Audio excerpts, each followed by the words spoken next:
I'm going to start off with a couple of questions to kind of give us all a common understanding of how much water does agriculture use, what's its contribution to the economy. So there's been quite a bit of debate about how much water agriculture uses compared to cities and the environment, and whether, for example, almonds are really as guilty as they've been made out to be. So Ellen, I thought we could start with you. If you could start us off with the facts about how much water agriculture does use in California. All right, I'm going to start with a quiz.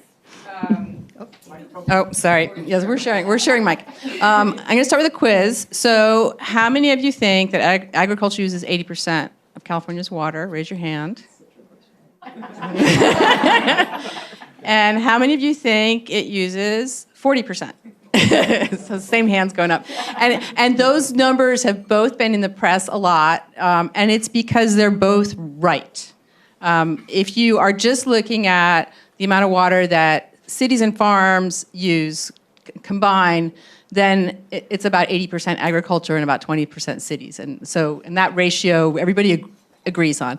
And then if you're also counting all of the water that is left in stream in different parts of the state for environmental purposes, then that's about half of the total pie. So you can either get a 50-40-10 breakdown with the 50 environment, 40 being ag, and then 10% cities, or the 80-20 if it's just farms and cities.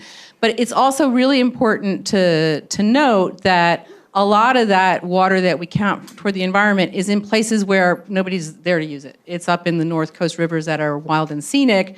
And so if you're talking about the water that we kind of all share in the rest of the state, the environment is about 30%. And a lot of that water can do double duty, double or triple duty. And that's, I think, one of the themes of where folks on this panel are trying to go in terms of thinking about more and more opportunities for that, where water helps birds, but it also recharges groundwater basins, that kind of thing.